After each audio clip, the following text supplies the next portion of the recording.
Tool, The Grudge. What a fucking killer track.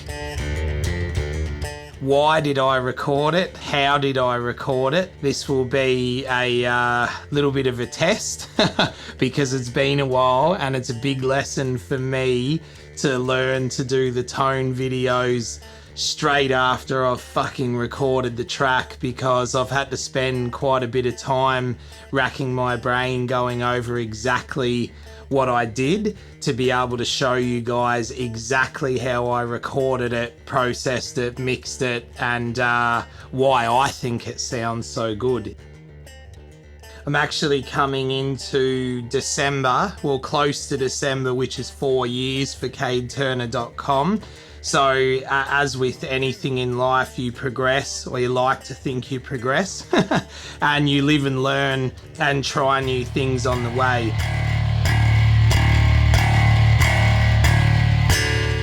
Although this video is very similar to my other videos that I've put out, I want to just get in and attack something right now, early in the video as opposed to the end, because I'm extremely fucking fussy. I can't settle on something I'm not happy with. I'll work relentlessly to obtain a final audio quality, a tonal quality that I think and hope will sound good on every device. From a phone to a car to a massive system, through your computer monitors, headphones, in-ears, whatever you name it. I'm that passionate about the final audio that even for YouTube, so to speak, where some people can have the mentality of just get it out there, for me it's always been about the audio production and level that a band's album would be. So there's a lot of work that goes into this, and that's something I wanted to just get in early and explain, because I think it matters. To me it matters, some people it doesn't. I've always been of the mind that audio should be at the highest level it can possibly be. So from the start to finish of this song was actually 18 months, because it took me so fucking long to choose my parts, to get them right, to remember them, to hopefully perfect them, and to be able to deliver what I think was an involved tool cover that showcased my audio knowledge, my innovation with tone, and my musicality, and to just hopefully put an enjoyable tool cover out online with my spin on it. So the Tool album Lateralus speaks for itself. It's fucking incredible. And I remember hearing Justin's tones, like his effects and his bass tones, his actual approach to recording and how he intertwines everything always blew me away.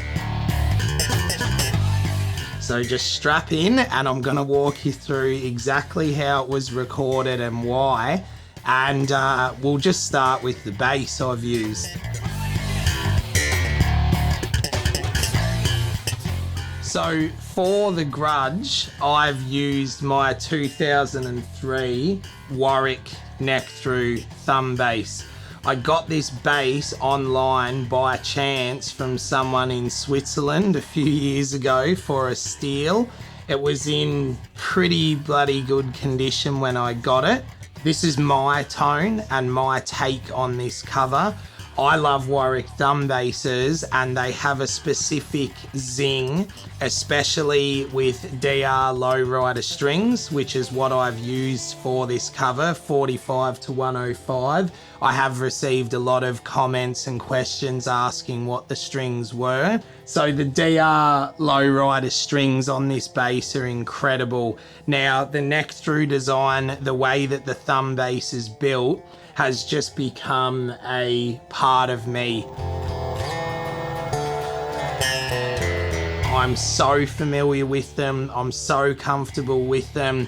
I don't really adjust the EQ much at all for live or for this recording specifically. It's usual full volume, neutral, mid, bass and treble, and an even pickup blend. It just so happens now that this bass is playing better than it ever has, and I'm on gig high mid-tour mode.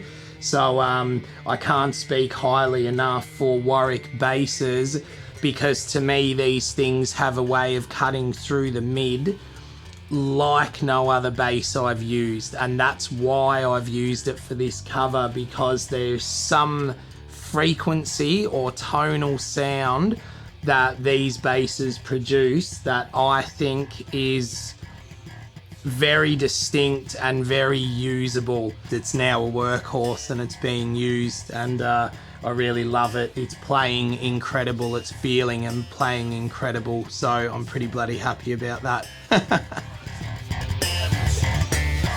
I just wanted to let the die-hard Tool fans know that's why I've used my Warwick thumb for this. I'm very aware that Justin uses a wall. Alright, so strap in, because I'm gonna go through the recording chain and process now. So the first part of the recording was using this Avalon U5. I've used it 1,000 times, who knows? I can't go past it because it's incredible. It's a solid state DI, but would I use this just on its own? Probably not. I've used a 4-part system that was all blended back into one, which I will explain why I did that. And this was the first part of it. So Avalon U5 DI.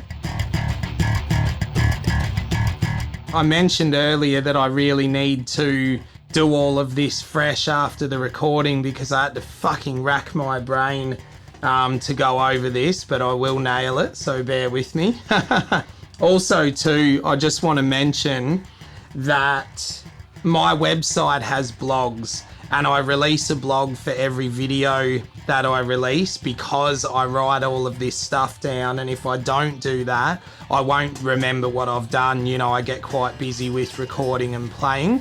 So I suggest if you want to follow that or get the ins and outs of everything I do, then jump on the blog section of my website, kadeturner.com. Now we'll move on to the second tube pre-DI that I used.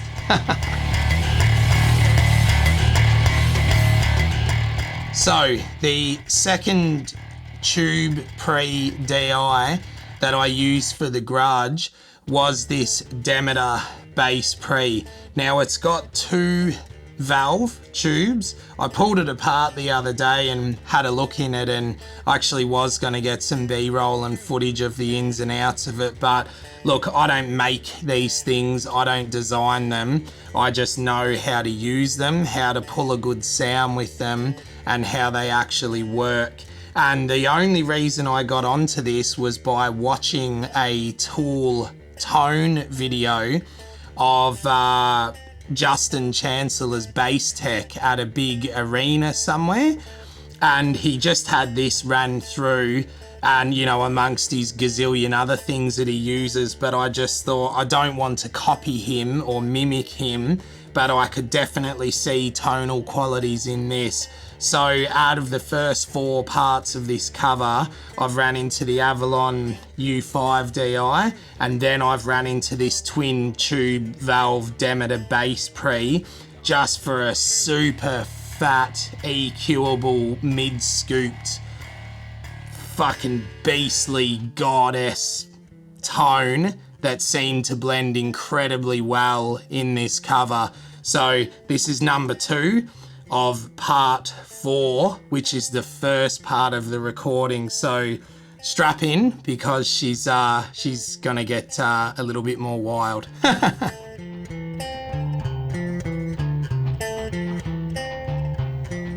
Compressor DI line out pedal number 3 for the Grudge. I'm absolutely heartbroken. I have done a video on compressors and I stated, it's unedited. I you know, get quite busy and got a lot of videos to get through. But I said I wouldn't use this live specifically for this reason, because the fucking pot broke. So I've contacted Origin in the UK. I'm just waiting for a reply because it's expensive, it's limited edition, it's hard to come by. And now that I have used it live, there's the knob there anyhow with the shaft in it. I don't know if you can see that, doesn't really matter. Yeah, I've got to get it fixed. I've got to finish some shows with it this weekend coming, and yeah, pretty shattered about that. If you're as particular with gear as I am, you'll understand the trauma involved.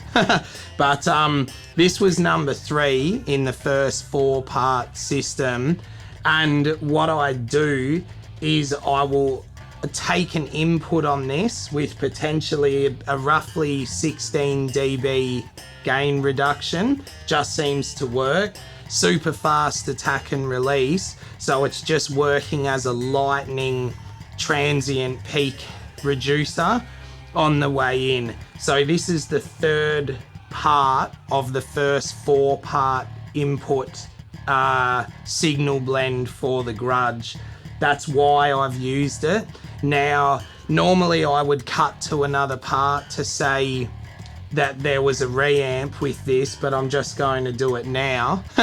So there is a reamp with this later on to glue it all together with the first 4 pieces of gear to just really crunch it all together.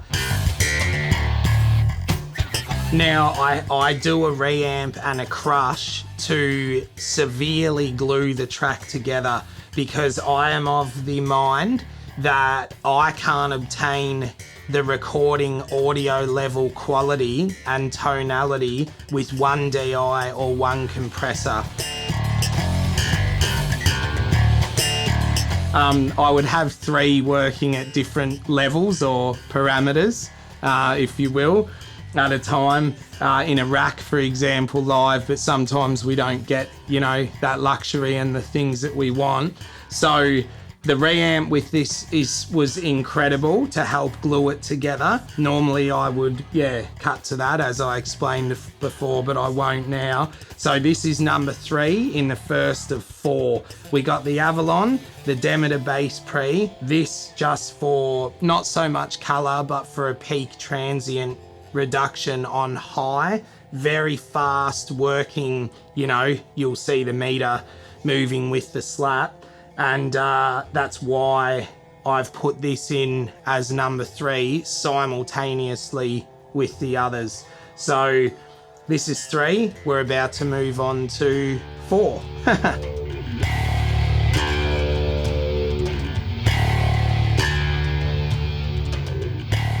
So I don't know if you can see here, this is dusty, dirty, probably sweaty with some beer stains on it, which is kind of eating at my OCD-ness now, but as I explained, I'm mid-tour and it's just going to get dirty again this weekend.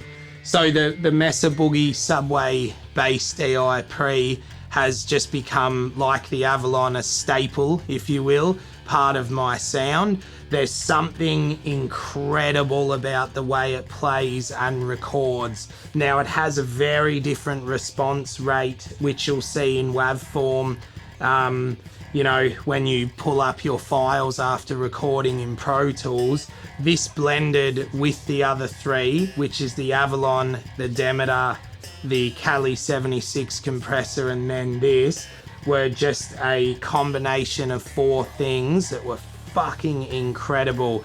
Now, one thing that really tripped me out when I recorded was how phasey things were, and I don't know how. Actually had to use a plugin to try to minimize this on the way in. What fascinated me about the combo of these four things is the mid EQ that I could hear with things individually seemed to either cancel out or diminish or complement each other, and the four pieces of gear together un-EQ'd sounded fucking incredible. So that was the first part of this recording, how I did it, why I did it, and the fact that these things can work together for a purpose. I'm not just choosing gear and plugging in fucking leads because it's here. I'll religiously study the gear I have prior and then hope to fuck that they work well together, which in this case, I'm pretty sure they have.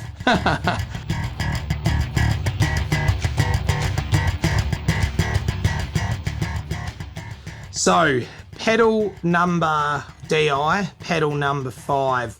I wasn't so much interested on a line out of this. It was more for colour and effect.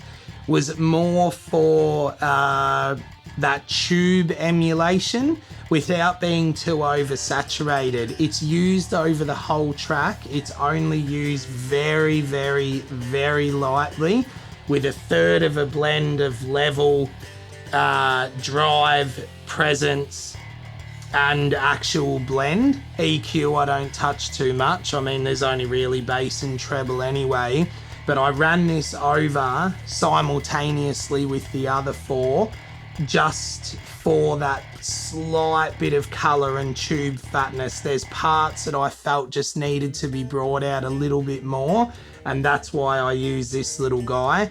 It's fucking incredible, quite bulletproof, very tour proof. And I've had this for, I think, well over 10 years. And I've learnt where its sweet spots are. And that's why I've also used this as a part number 5 side chain, if you will. Very cool, just very light and subtle. It's definitely not a big part of the tone. I would argue even if it was removed, you may not even hear it a great deal. I do, and that's why I've used it. So the little Sansi bass DI pre, and yeah, I'd certainly recommend and back them as well. They're really cool.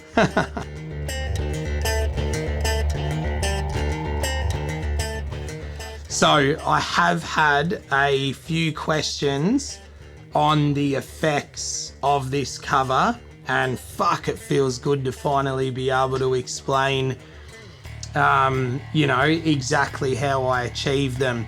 Now, this is the Earthquaker Devices Afterneath, and I met Juan, the bassist of the Mars Volta, who is one of my favourite, by the way, bless him. What an animal. He did a tone clinic in Melbourne mid-tour once. I was lucky enough to go down and meet him. He was demoing Earthquaker Devices gear, and I just looked at this and went, I've got to fucking have it.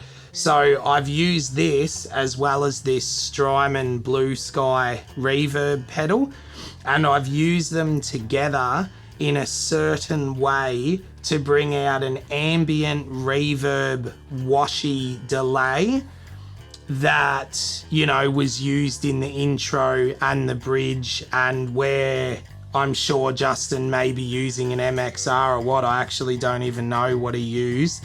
But this is why I've used them and how I've put them into the song. I've reamped for these parts. I've gone initially into the Earthquaker Devices and then gone stereo out of the Strymon Blue Sky. Both used subtly in a way to complement each other. I mean, the oscillation you could get off these two, you know, severe pedals if they were cranked would be fucking horrendous.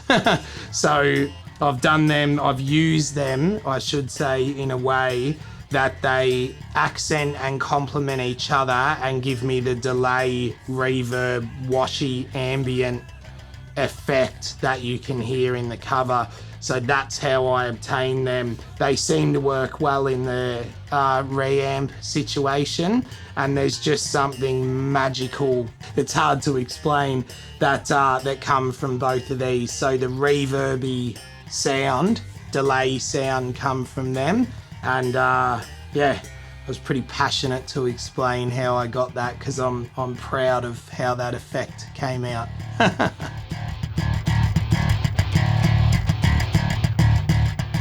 So there's a Japanese guy that through lockdown in Australia, I did a bit of YouTubing or Facebooking, social work, computer work, whatever we all did to get through.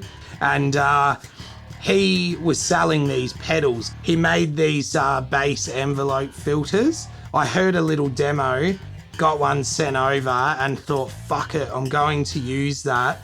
So where I've used this in the song is really, really, really cool, where I've actually mimicked Adam's guitar. So I'm not playing the bass part there, and in the bridge where it opens up on the low D and the high D, I've played with the sensitivity and the decay on this pedal to almost act as a wah, envelope wah filter that sounds foot controlled, but it's not. It was just played with sensitivity wise to give that envelope wah filtered sound. So that's how I obtained the tonal effect in the bridge.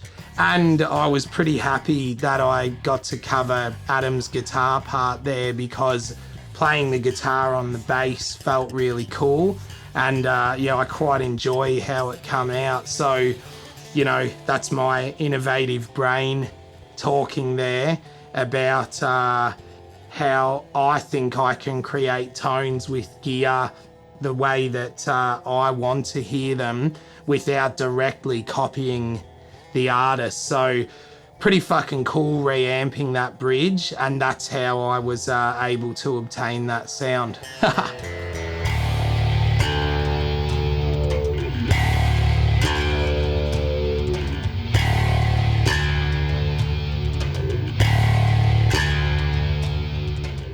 So Dark Glass, I've you know, mentioned these guys a few times. Certainly was a big staple sound in the Pantera cover that's you know, made its way around the world and helped establish me as a somewhat recognised artist in the bass tonal world. Now the cool thing about this is there was some drive in the outro of the track after I've slacked and then gone back into the finger playing. So it was like a side chain of drive. I was able to just blend that in enough to just give that fucking fat, gritty, tubey drive that I love. Also too, there's a slight reamp with this in the bridge where I do copy Adam's guitar, and that's mixed with the envelope filter to just really glue that in and drive that a little bit more. It actually felt like playing a guitar in that part. You know, even though it was a bass, but whatever. So that's why I've used that and how I've used that in the track. B7K, stoked to use it on the track.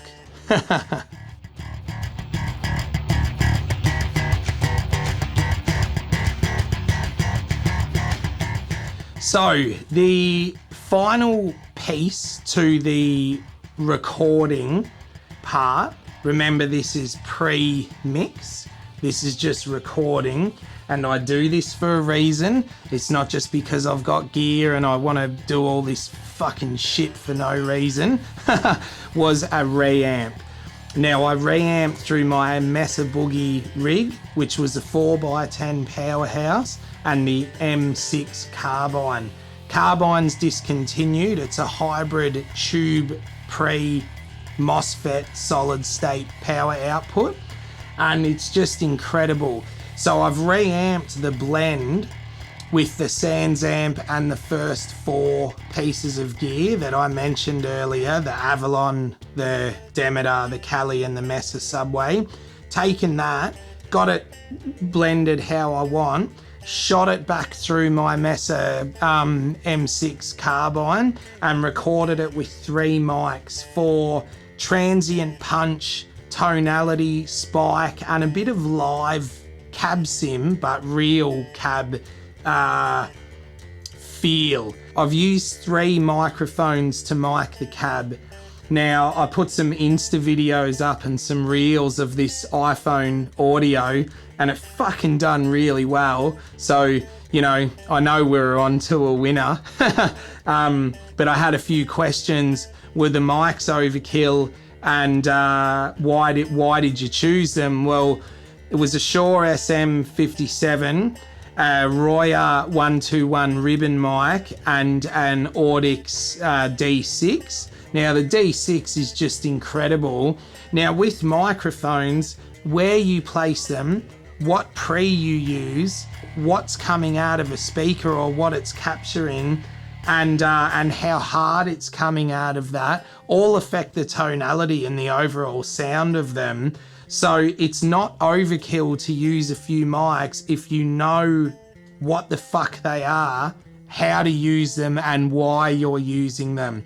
So as part of the reamp and the final blend back into the stereo track, I've taken those 3 mics, EQ'd them, processed them with the nice UA audio preamps on them, and basically shot that back through the stereo mix later on. So there's a lot that goes into it, but that's the whole recording process, how it was done and how I got the sound.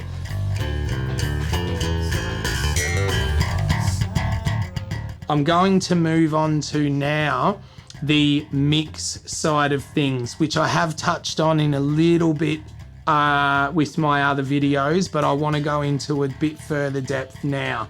First of all, I had to get a high-end WAV file of the Grudge. So I got that. I'll go through a mix process where I'll try and bring the original bass down a little bit. I'll then play with Tools Audio to bring the bass down as much as possible without drowning out the kick. Try and enhance the toms and snare and bring that forward in the mix, and then play with the imaging and my bass automation also into how I can get that to sit evenly the whole way, but also dynamically with the song. Now, this might sound easy, and in some covers you may nail it in one hit, but when you look at the WAV files in, say, Dropbox or Pro Tools or anything that shows the transients of a song, they're not fucking flat. Even mastered songs have spikes. You know, that's music. That's the breath life of music. So in order to get my bass to sit right in this cover, I had to take into account Tools release and how I can sit above in the mix without being too overpowering, but also be audible the whole way through. So I'm really fucking happy with the audio. I'm stoked how it come out. It's tonally one of the most craziest projects I've ever worked on. It took me so fucking long to write, record, you know, perform properly, and to compile all these ideas and reasons of why and how I did it in one video, to not only explain how I've done it because I fucking love bass tone, but to let you guys know what sort of things are possible and how much is involved in the process. So I hope you enjoy it and you can take something from this, and that you can understand exactly how the fuck I recorded my cover of The Grudge for CadeTurner.com.